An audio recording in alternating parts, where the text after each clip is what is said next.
नमस्कार मित्रांनो, 60 कलारंग या माझ्या चॅनल मध्ये तुमचे मनपूर्वक स्वागत आहे। जर तुमचे वय 50 पेक्षा जास्त असेल आणि तुम्ही हा व्हिडिओ स्किप करत असाल तर क्षणभर थांबा।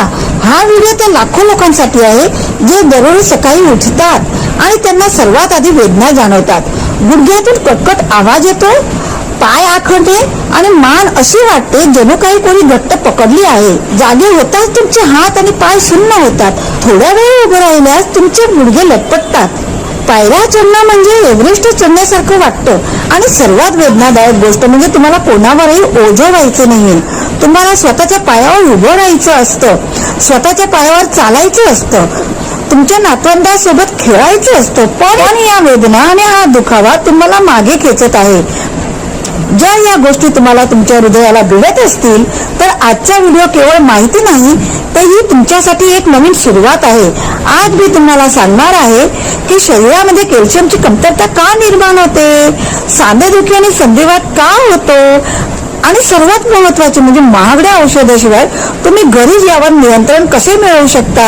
आणि व्हिडिओच्या शेवटी मी एक रेसिपी शेअर करीत आहे जी बहुतेक लोकांना माहित नसेल आणि म्हणूनच व्हिडिओ शेवटपर्यंत नक्की बघा। आणि आपल्या चॅनलवर तुम्ही नवे असाल, आपल्या चॅनलला तुम्ही सबस्क्राईब केले नसेल तर सर्वात अगोदर सबस्क्राईब करा।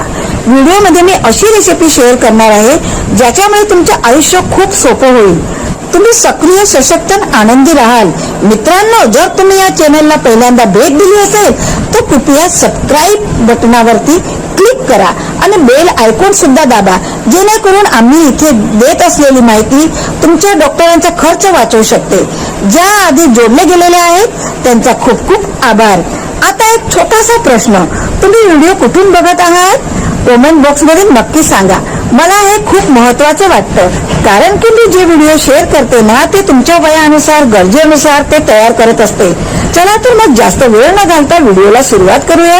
आधी समजून घेऊया की ही समस्या कुठून येते। आपली हाडे सजीव आहे का?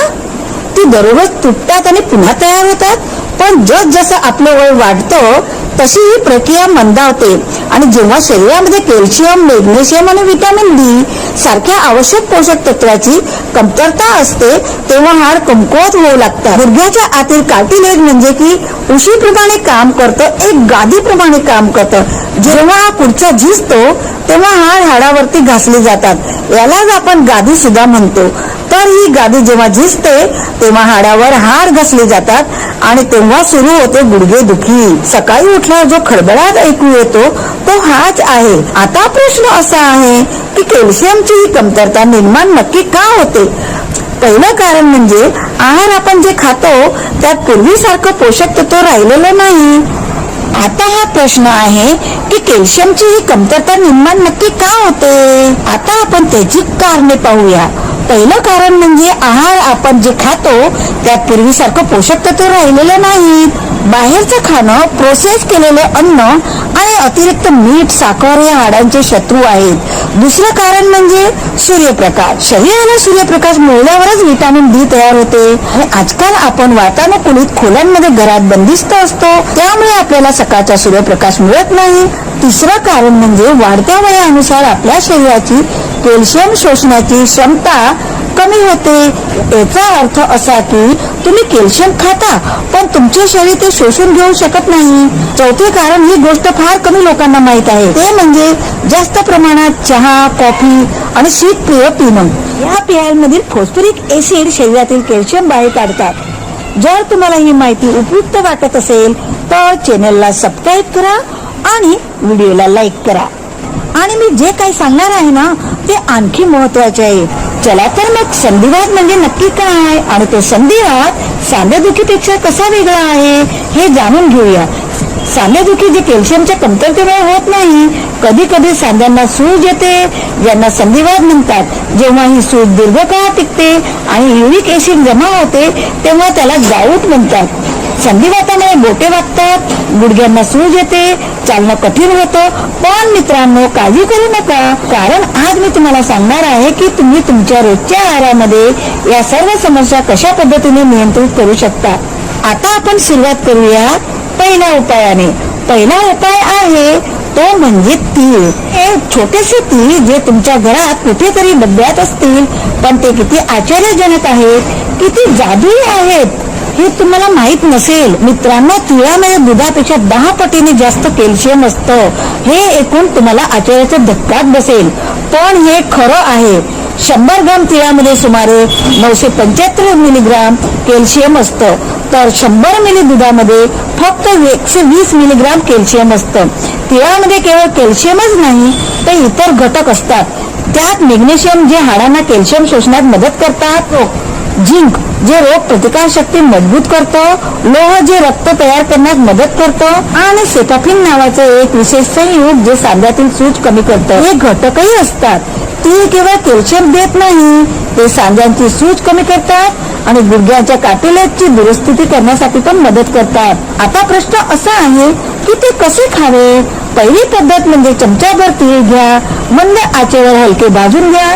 जेव्हा ते तडतडू लागतील आणि त्यांचा रंग हलका सोनेरी होईल, तेव्हा ते तयार झालेले तीळ त्यांना थंड होऊ द्या. त्यानंतर त्याची पूड तयार करा. आता ही पूड 1 ग्लास कोमट पाण्यामध्ये मिसळून प्या. जर तुम्हाला दूध आवडत नसेल आणि लॅक्टोजची एलर्जी असेल तर भाजलेले तीळ जे आहे ना ते चावून खा आणि त्यासोबत कोमट पाणी प्या. तिसरं म्हणजे तिळाचे लाडू बनवून पण तुम्ही खाऊ शकता. संपूर्ण हिवाळ्यात तुम्ही असे छोटे छोटे तिळाचे लाडू बनवून खाऊ शकता. पण थांबा, ज्यांना मधुमेह आहे त्यांनी गूळ पूर्णपणे टाळावा. त्यांनी फक्त तिळाचं दूध प्यावं. दुसरे म्हणजे तुम्ही पांढऱ्या तिळाच्या जागेवर काळे तीळ बी घेऊ शकता, कारण की पांढऱ्या आणि काळे तीळ दोन्ही आरोग्यासाठी फायदेशीर ठरतात. मित्रांनो, तीळमध्ये जास्त प्रमाणात अँटीऑक्सिडंट असतं. जर तुम्ही 3 महिने दररोज 1 चमचा तीळ खाल्लं तर तुम्हाला फरक जाणवेल. आणि कृपया मला कमेंट मध्ये सांगा की तुम्ही तीळ खाता का, आणि खाता तर कसे खाता. तुमचे उत्तर वाचायला मी खूप उत्सुक असते. आता आपण दुसरा उपाय पाहूया. दुसरा उपाय आहे अक्रोड. मंडळी, अक्रोड कडे तुम्ही एक नजर टाका.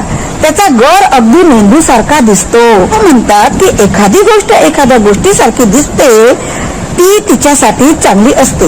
अक्रोड केवळ मेंदूसाठी चांगलं नाही तर त्या हाडांसाठी पण सुद्धा उत्तम आहे. अक्रोड मध्ये ओमेगा 3 फॅटी ऍसिड असतं. ते घटक असे आहे जे सांध्यांची सूज कमी करतं. आतून जणू कोणीतरी बर्फच लावत आहे. इतकंच नाही तर अक्रोड मध्ये omega 6 fatty acid, calcium, magnesium, phosphorus, zinc, तांब आणि व्हिटॅमिन ए देखील असतात. हे सर्व मिळून हाडे मजबूत करतात, शिरांमधील सूज कमी करतात, दबलेल्या आणि संकुचित झालेल्या शिरा हळूहळू बऱ्या होण्यास मदत करतात. अक्रोडाचा आणखी एक फायदा म्हणजे ते युरिक ऍसिड नियंत्रणात ठेवते. आणि मी सांगितल्याप्रमाणे युरिक ऍसिड हे संधिवातासाठी सर्वात मोठे कारण ठरतं. म्हणून जर तुम्हाला संधिवाताचा त्रास होत असेल, अक्रोड तुमच्यासाठी वरदान रूप ठरेल. ते खाण्याचे सर्वोत्तम मार्ग म्हणजे 2 अक्रोडचे दाणे रात्रभर पाण्यात भिजवून ठेवून सकाळी रिकामी पोटी खा किंवा नाश्त्यानंतर ते खाऊ शकता. 1 ग्लास कोमट पाणी प्या, दुसऱ्या दिवशी दूध प्या. आणि एक गोष्ट करा, एक दिवशी तीळ खा आणि दुसऱ्या दिवशी अक्रोड खा. असे अलटून पलटून केल्याने शरीराला वेगवेगळी पोषक तत्व मिळतात आणि कंटाळाही येत नाही. मुलांना दररोज 1 अक्रोडचे दाणे दे, त्यांची हाडे आणि मेंदू दोन्ही मजबूत होतील. आता एक महत्वाचा मुद्दा, काही लोक म्हणतात अक्रोड तर महाग आहे, रोज खाणे परवडणार नाही. तर मित्रांनो, अक्रोडचे दाणे रोज 2च खायचे आहेत, म्हणजे की आठवड्यात 14च खायचे आहे. या अक्रोडाचा खर्च औषधापेक्षा जास्त नाही आणि याचा फायदा मात्र औषधापेक्षा जास्त आहे. आरोग्यामध्ये गुंतवणूक करणं कधी तोट्याचे नसतं. जर तुम्हाला आरोग्यवर्धक चॅनलला पाठिंबा द्यायचा असेल तर कृपया करून माझ्या चॅनलला आत्ताच सबस्क्राईब करा आणि जॉईन बटन प्रेस करा. आता तिसरी रेसिपी आहे ती म्हणजे भाजलेली चणे. ही माझी आवडती रेसिपी आहे, कारण ती सर्वात स्वस्त, सोपी आणि सर्वात फायदेशीर आहे. भाजलेल्या चण्यांमध्ये प्रथिने, कॅल्शियम, लोह, फायबर, फॉस्फरस आणि झिंक असतात, जे हाडे मजबूत करतात आणि नेहमी ऊर्जावान ठेवतात. पण सर्वात महत्वाचे, भाजलेले चणे रक्तातील साखर सुद्धा नियंत्रित करतात. याचा अर्थ असे की मधुमेहासाठी पण पूर्णपणे सुरक्षित आहे. खरं तर त्याच्यासाठी एक वरदानच आहे. जेव्हा तुम्हाला संध्याकाळची भूक लागते आणि तुम्ही चहा बरोबर बिस्किट खाण्याची इच्छा व्यक्त करतात, तेव्हा त्याच्याऐवजी तुम्ही भाजलेले चणे खा, ज्यामुळे तुमची भूक पण भागेल आणि साखर नियंत्रित राहील आणि तुमची हाडं सुद्धा मजबूत होतील. तुम्ही यासोबत थोडासा गुळही खाऊ शकता. गुळामध्ये लोह असते जे रक्त पातळ करण्यासाठी मदत करतं. त्यानंतर भाजलेले चणे, थोडेसे लिंबाचा रस आणि मीठ घालून ते खाणं चवीला स्वादिष्ट लागतात आणि फायदेशीर आहे. मित्रांनो, हे 3 उपाय करून बघा. तीळ, अक्रोड आणि भाजलेले चणे. जर तुम्ही त्याचा तुमच्या रोजच्या जीवनक्रम मध्ये समावेश केला तर मी खात्री देऊन सांगते की तुम्हाला 2 ते 3 महिन्यात फरक जाणवेल. पण थांबा, अजून बरेच काही आहे. तुम्हाला आणखी 2 महत्वाच्या गोष्टी सांगणार आहे ज्या तुमच्या हाडांसाठी खूप फायदेशीर ठरू शकतात. चौथी गोष्ट आहे ती म्हणजे अंजीर. अंजीरला इंग्रजीमध्ये फिग म्हणतात आणि ही त्यापैकी एक गोष्ट आहे जी वरवर साधी दिसते पण आतून शरीराचा त्रस्त खूप असतो. एक सुक्या अंजीरमध्ये कॅल्शियम, मॅग्नेशियम, पोटॅशियम, लोह आणि व्हिटॅमिन के असतं. हे सर्व हाडे मजबूत करण्यास मदत करतात, ज्यामुळे ती घट्ट होतात, मजबूत होतात. अंजीरमध्ये एक विशेष गुणधर्म आहे, ते म्हणजे बद्धकोष्ठतेचा त्रास दूर करतात. आणि हे ऐकून तुम्हाला आश्चर्य वाटेल की याचा हाडाशी काय संबंध आहे. पण हा एक खूप खोल संबंध आहे. जेव्हा पोट स्वच्छ नसतं तेव्हा शरीरामध्ये विषारी पदार्थ जमा होतात. विषारी पदार्थ साध्यांमध्ये जमा होतात आणि सूज निर्माण करतात. आणि त्यामुळे पोट स्वच्छ ठेवणे हा संधिवात टाळण्याचा एक प्रमुख उपाय आहे. अंजीर कसं खावं तर ते खाली सांगितल्याप्रमाणे रात्री 1 किंवा 2 अंजीर पाण्यात भिजत ठेवा. सकाळी रिकामे पोटी खा. ज्या पाण्यामध्ये ते भिजवलेले आहे ते पाणी सुद्धा प्यायचं आहे. रात्री 1 किंवा 2 अंजीर भिजत टाका आणि सकाळी ते अंजीर खा आणि त्यासोबत ते अंजीरचे पाणी पण पिऊन घ्या, कारण की त्या अंजीरच्या पाण्यामध्ये पुष्कळशी पोषक तत्व उतरलेले असतात. या उपायाने थकवा, अशक्तपणा, एकाग्रताचा अभाव देखील दूर होतो. ज्यांना खूप थकवा जाणवतो, ज्यांच्यामध्ये ऊर्जा राहत नाही आणि फक्त अंथरुणावर पडून राहावंसं वाटतं, त्यांच्यासाठी अंजीर हे एक नैसर्गिक ऊर्जावर्धक आहे. मित्रांनो, मला तुम्हाला एक गोष्ट सांगायची आहे. माझ्या शेजारचे जे बाबा आहेत ना, ते 62 वर्षाचे आहेत. त्यांनी मला येऊन सांगितले होते की मी 3 महिन्यापासून सलग दररोज सकाळी भिजवलेले अंजीर खातोय. माझ्या गुडघ्यातील आवाज कमी झाला आहे आणि मी पायऱ्या सुद्धा चढू शकतो. हे ऐकून मला खूप समाधान वाटलं. कदाचित हे आपल्या कष्टाचे फळ आहे. मित्रांनो, तुम्ही हे उपाय करून पाहिले असतील ना, तर तुम्हाला ते कसे वाटले मला कमेंट सेक्शन मध्ये नक्की कळवा. आता 5वा आणि शेवटचा उपाय आहे तो म्हणजे मेंदूच्या बिया. काही लोक या नावाने गोंधळून जातील. ती म्हणजे मगज बिया. मगज बिया म्हणजे टरबूज, भोपळा, खरबूज आणि सूर्यमुखीच्या बिया. या सर्वांना एकत्रित करणे म्हणजेच की मगज म्हटलं जातं आणि नावाप्रमाणे त्या तसं करतातही. त्या बुद्धीला तल्लख करतात, पण ते हाडांसाठी सुद्धा अत्यंत महत्वाचे आहेत. मगज बियांमध्ये कॅल्शियम, झिंक, मॅग्नेशियम, फॉस्फरस आणि आरोग्यदायी चरबी असते, त्यामुळे हाडांची घनता वाढते. आणखी एक महत्वाचा फायदा म्हणजे ते हाडांना मदत सुद्धा करतात आणि ते गुडघ्यातून येणारा कटकट आवाजही कमी करतात. तुम्ही कदाचित लक्षात घेतलं असेल, बसताना किंवा उभं राहताना किंवा चालताना तुमच्या गुडघ्यातून आवाज येतो. त्याची बिया कार्टिलेजला दुरुस्त करण्यास मदत करतात. ते खाणं खूप सोपं आहे. ते मिश्र फळांच्या दुकानामधून सहज मिळतात किंवा डीमार्ट मध्ये पण ते मिक्स बिया पण मिळतात आणि वेगवेगळ्या पॅकिंग मध्ये पण मिळतात आणि तुम्हाला ऑनलाईन पण मिळून राहील. दररोज 1 चमचा मगजच्या बिया तुम्ही हलक्याशा शेकून घ्या आणि त्यांना तुम्ही चावून खाऊ शकता. त्यांची पूड करून दुधात मिसळून पिऊ शकता. मुलांना ही मगजची पूड दुधात मिसळून द्या. त्यांचा मेंदू अधिक तल्लख होईल आणि त्यांची हाडं सुद्धा मजबूत होतील. मित्रांनो, मी तुम्हाला एक गुपित सांगत आहे जे व्हिडिओच्या सुरुवातीला मी तुम्हाला वचन दिले होते. या 5 गोष्टी अक्रोड, तीळ, भाजलेले हरभरे, अंजीर आणि मगजच्या बिया तुम्ही त्या स्वतंत्र खाल्ल्या तरी फायदेशीर ठरतात, पण जर तुम्ही त्यांना एकत्र करून सकाळचा नाश्ता बनवला ना तर तो आणखी शक्तिशाली होतो. एक लहानसे भांडे घ्या, त्याच्यामध्ये पाणी घ्या आणि भाजलेले तीळ, अक्रोडचे तुकडे, भाजलेले हरभरे आणि मगजचे बिया मिसळा आणि त्याला रात्रभर भिजत ठेवा आणि सकाळी एक छोटासा हा नाश्ता बनवून घ्या. हे 2-3 चमचे भरून तुम्ही हे फक्त नाश्ता म्हणून खाऊ शकता. हा तुमच्या रोजच्या हाडांच्या आरोग्याचा नित्यक्रम आहे. कोणतेही सप्लिमेंट नाही, पावडर नाही, महागडे प्रोटीन नाही, शेक नाही, फक्त घरगुती घटक, परवडणारे, प्रभावशाली आणि पूर्णपणे सुरक्षित. अन्नाव्यतिरिक्त आणखी एक महत्वाची गोष्ट आहे.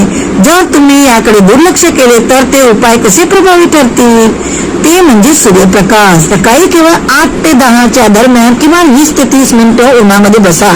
या वेळेतील सूर्यप्रकाशामुळे व्हिटॅमिन डी तयार होईल. प्रकाशामुळे शरीरामध्ये व्हिटॅमिन डी तयार होतं आणि व्हिटॅमिन डी शिवाय कॅल्शियम निरुपयोगी आहे. जसं चालकाशिवाय गाडी चालत नाही. दुसरं म्हणजे दररोज किमान 8 ते 10 ग्लास पाणी प्या. तिसरं म्हणजे चहा कॉफीचे प्रमाण कमी करा. दिवसातून 1 किंवा 2 कप ठीक आहे, पण जास्त चहा कॉफी पिऊ नका, कारण की ते फॉस्फरिक ऍसिड आणि कॅल्शियम शोषून घेतं. चौथं म्हणजे थोडंसं चाला. सांध्यासाठी दिवसातून 20 ते 30 मिनिटं चालणं खूप महत्वाचं आहे. चालण्यामुळे सांध्यांना वंगण मिळतं. जे लोक अजिबातच चालत नाही त्यांचे सांधे लवकरच आखडतात. पाचवं म्हणजे वजन. जर तुमचे वजन जास्त असेल तर तुमचा प्रत्येक अतिरिक्त किलो तुमच्या गुडघ्यांवर तिप्पट जास्त दाब टाकतो. याचा अर्थ तुमचं वजन जर 10 किलो जास्त असेल तर ते तुमच्या गुडघ्यावरतील 30 किलो अतिरिक्त भार देतो. म्हणून वजन नियंत्रित ठेवणं तितकंच महत्वाचं आहे. शेवटची गोष्ट म्हणजे स्वतःची झोप. 7 ते 8 तासाची चांगली झोप स्वतःची दुरुस्ती करतं. झोपेमुळे हाडे आणि उती बऱ्या होतात.